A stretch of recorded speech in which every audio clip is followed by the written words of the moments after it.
Baik, selamat pagi saudara sekalian. Di hari ini kembali Pak Bayu akan menyampaikan materi dari mata kuliah analisis operasional hotel. Nah, untuk topik 6 ini merupakan kelanjutan dari topik 1, 2, 3, 4, dan 5. Sekarang kita sudah tidak terasa masuk minggu ke-6.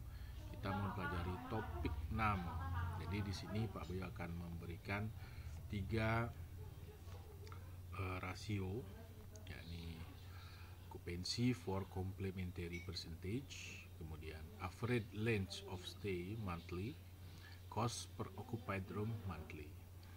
Nah, apa dari arti daripada rasio ini atau indikator-indikator ini dalam menilai kinerja operasional hotel? Kita akan bahas ya.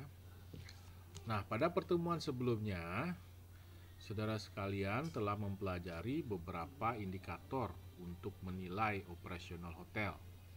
Antara lain, total rooms in the house, house use, complimentary room, out of order room, total room available, number of guests, number of complimentary guests, number of paid guests, paid occupancy percentage, multiple occupancy percentage, average rate per room sold, average rate per guest, dan average guest per room sold. Jadi totalnya ada 13 indikator atau rasio yang Anda sudah pelajari pada pertemuan sebelumnya. Sekarang kita menambah di materi topik 6 ini.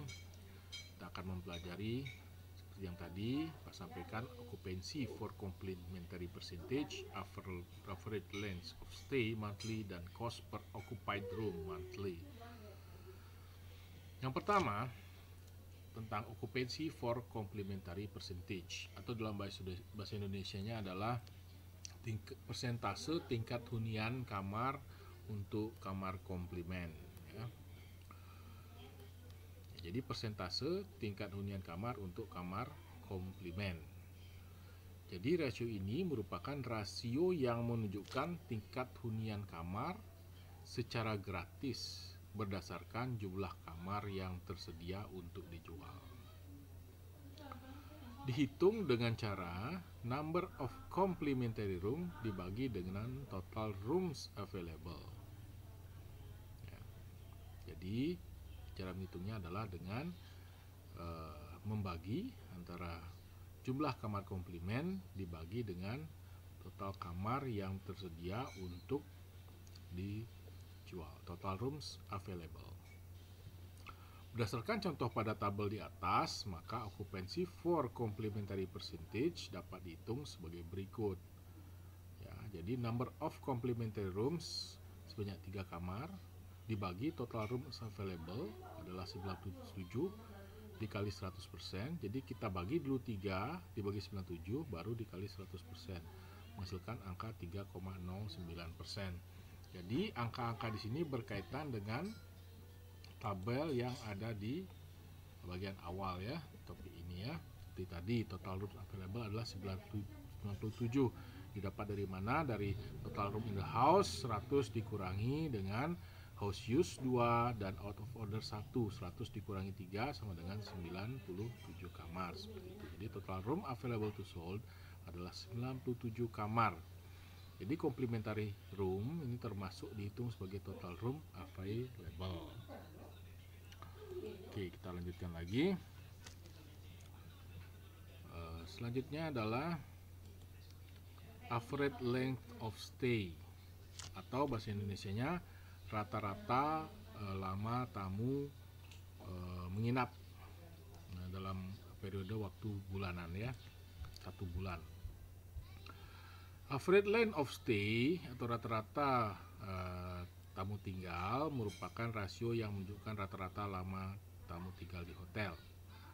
Rasio ini dihitung dengan cara membagi number of room occupied atau jumlah kamar yang dihuni dibagi dengan jumlah check-in selama periode 1 bulan dalam hal ini ya. Nah, sebagai contoh, selama 1 bulan jumlah tamu check-in sebesar 1560 kali. Nah, data 1560 ini data tambahan ya. di dalam tabel di depan tidak ada. Jadi dalam 1 bulan Desember itu ada 1560 kali tamu check-in. Sehingga rata-rata lama tamu tinggal di hotel adalah sebagai berikut. Membagi jumlah room atau kamar yang dihuni dibagi jumlah tamu check-in. Sebanyak 2498 dibagi 1560, yaitu 1,6 hari. Dapat angka 2498 dari mana, Pak? Ya, didapat dari sini. Number of room occupied 2498, month to date-nya. Jadi total kamar yang dihuni dari bulan Desember, 1 Desember sampai 30 Desember adalah 2498 kamar. Kita masukkan ke dalam perhitungan, dibagi 1560 jumlah tamu CE sebulan, sehingga 1,6 hari hasilnya ya. Berikutnya, cost per occupied room, biaya untuk kamar yang dihuni ya, biaya untuk kamar yang dihuni. Jadi cost per occupied room, biaya per kamar, dihitung untuk mengetahui jumlah biaya operasional kamar dalam satu periode, misalnya bulanan. Hal ini digunakan untuk mengevaluasi pengaruhnya terhadap laba kamar. Misalnya, biaya operasional kamar 1 bulan sebesar 113 juta rupiah. Maka cost per occupied room dihitung dengan cara membagi room expenses, dibagi jumlah kamar tamu yang dihuni. Sebanyak 113 juta dibagi 2498. Jadi dalam 1 bulan ya, biaya per kamar itu sebesar 45.235 rupiah, biaya operasional per kamar. Ya. Baik. Nah, sekarang tren manajemen umumnya mengharapkan average length of stay yang tinggi. Semakin tinggi rasio tersebut, maka pendapatan hotel akan cenderung semakin meningkat. Namun tidak demikian halnya dengan average length of stay dan occupied per complementary percentage, karena apabila rasio ini semakin besar, maka akan mengurangi pendapatan hotel ya. Jadi sudah jelas logikanya, semakin lama tamu tinggal di hotel, maka semakin besar pendapatan. Ini yang diharapkan oleh hotel-hotel saat ini ya. Jadi kalau kaitannya dengan quality tourism gitu. Nah, sebaliknya jika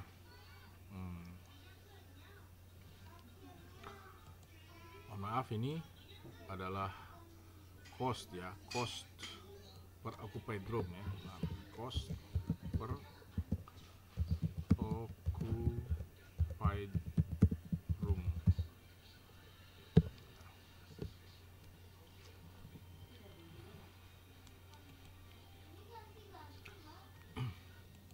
Jadi kalau cost itu semakin besar tidak bagus. Tingkat hunian untuk komplementari kamar komplement semakin tinggi juga tidak baik, karena cenderung memperbesar biaya room expenses dan juga akan mengurangi pendapatan hotel ya.